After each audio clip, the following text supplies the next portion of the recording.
This is USVI News, your Virgin Islands connection. Hi, everyone. Thanks for joining us for USVI News. I'm Emily Matson.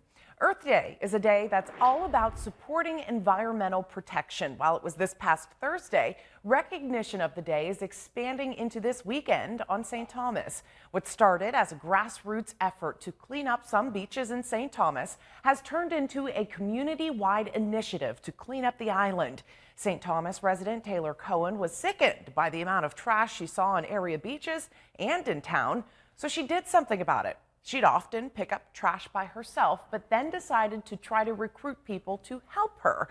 And thanks to social media, this Facebook page she created, Clean Up St. Thomas, the island's getting cleaner one area at a time. Now, this Facebook group has grown to more than 900 members. They pick a location which needs attention, then set up a time and date to meet up and clean up. And in honor of Earth Day this week, a big cleanup is set for this weekend in Frenchtown. Taylor Cohen tells me cleanup starts at 8 a.m. this Saturday, April 24th. You can just show up to the west end of Frenchtown near the dumpsters. All bags, buckets, drinks, and food are going to be provided for any volunteers who show up to help. You just need to bring your own reusable bottle for water. Stormy Pirates Charters is sponsoring this weekend's cleanup event. Also in St. Thomas this weekend, in honor of Earth Day, you can drop off some donations to help homeless animals on the island. The Humane Society of St. Thomas and Lucky Paws Foundation are partnering with Globally Clean LLC and inviting you to stop by this weekend for a food drive on Saturday, the 24th, at the Cost You Less entrance. Customers buying Meow Mix cat food and ProSource dog food will get a $3 discount, so you can stock up for your pets, community cats too, and help the Humane Society feed their animals as well. A Humane Society volunteer actually created Global Clean and makes organic cotton reusable produce bags which sell in local markets. They're intended to replace those plastic bags, and 100% of the proceeds of the bags supports Humane Society programs. So when you stop by to donate on Saturday, you can also learn more about those from those at the Humane Society about pet care and how to help the organization as well. Meantime, this Earth Day, President Biden hosts a climate summit with world leaders, and he's setting ambitious new goals to slash greenhouse gas emissions. We have to move quickly. President Joe Biden telling world leaders we're running out of time to address climate change. The signs are unmistakable. The science is undeniable.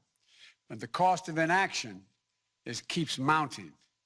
The United States isn't waiting. We are resolving to take action. President Biden laying out a plan to cut America's greenhouse gas emissions in half this decade. The president hosting a two-day virtual summit of world leaders, a handful already committing to a 50% or better emissions cut. No nation can solve this crisis on our own. Two of the world's biggest polluters, China and India, have not been nearly as ambitious, and critics argue the president's goals put us at a competitive disadvantage, while also hurting our coal and natural gas industries and putting good-paying American jobs into the shredder.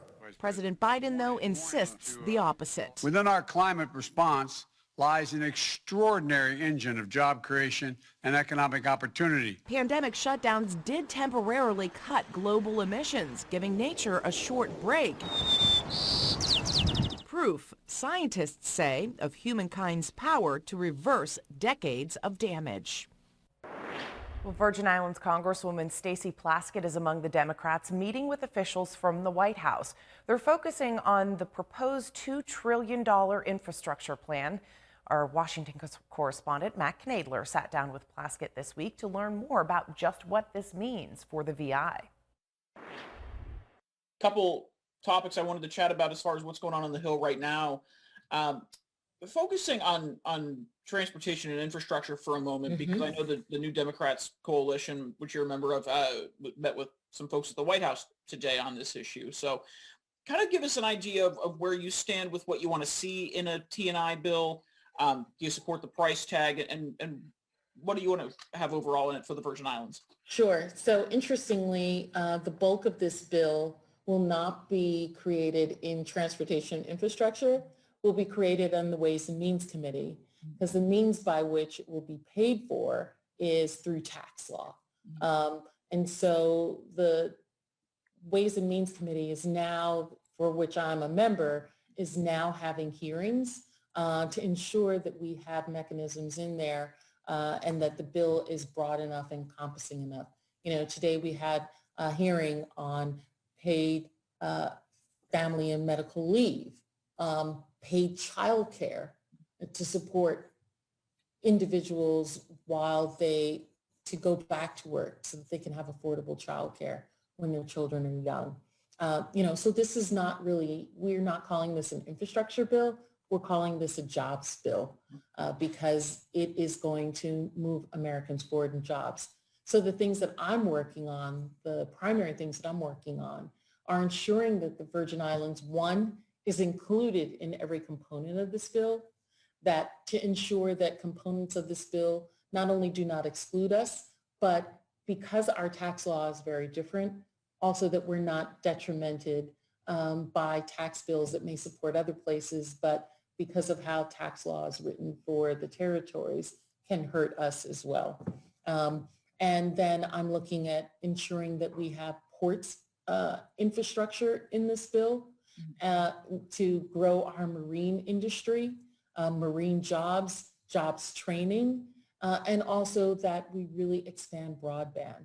We know that the COVID pandemic has really shown the importance of access to broadband, not only for children, not only for families, but for healthcare, so that our elders can receive healthcare at home, so that entrepreneurs can grow their businesses from home or wherever they are in incubators, and that the Virgin Islands can take advantage of the capacity, broadband capacity we have, but not necessarily the access to it at the last mile from, the fiber optic to the home. And make sure to tune in to USVI News on Monday when Matt will have part 3 of his sit-down interview with Congresswoman Plaskett. Well, is it still necessary to wear masks outdoors? That's just what the CDC is now considering as it considers revising its mask guidance. At a meeting on Friday, they talked about the future of mask mandates for people when they're outdoors. On Thursday, CDC Director Rochelle Walensky said the agency is considering a revision to its mask guidance and whether it's still necessary to be wearing masks outdoors. In some of the states where mask orders are still in effect, there are now efforts underway to loosen the rules for outside. At least one health expert says masks should be used during large outdoor gatherings like a concert or a sporting event. But passing someone on the street or going for a run without a mask is a very low-risk situation. So we'll keep you posted on what the CDC decides. Well, a documentary team has been spending time in the territory this week filming interviews with Virgin Islanders about the coaling industry in the 18th and 19th century. And it's all connected to a statue of the Colt Woman, which has plans to be built in Frederiksted in St. Croix. Just an inspirational project for women who went out there and worked day in and day out to support their family and made less than $1 and the amount of work that they had to do. And we just felt as though it was a woman's story. And not just that, but later on, they weren't making much money. So they had a revolt too, kind of, that they were trying to make more money instead of just the $1.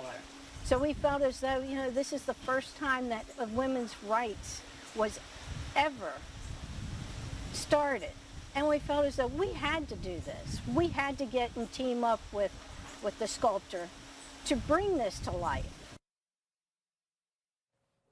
Sounds like it'll be a fascinating documentary, and experts other places in the Caribbean now. Experts say the Caribbean island of St. Vincent now faces even greater danger in the aftermath of volcanic eruptions. Video provided by the United Nations shows a thick volcanic ash layer choking the island. Take a look at this video. The threat now, though, is from mud flows. The first volcanic mud flow was reported back on Tuesday. A landslide of volcanic debris was seen at the volcano on the northern side of the island. It caused further damage as St. Vincent struggles to recover from the eruptions. Ash already has destroyed homes and crops, contaminated water supplies, and prompted the evacuation of more than 16,000 people. Many are staying in government shelters and the homes of others or in private shelters at this time. Now, in response, the United Nations has launched a global funding appeal. Food, water, and ash removal remain a high priority as neighboring nations and organizations provide aid in the form of supplies and funding.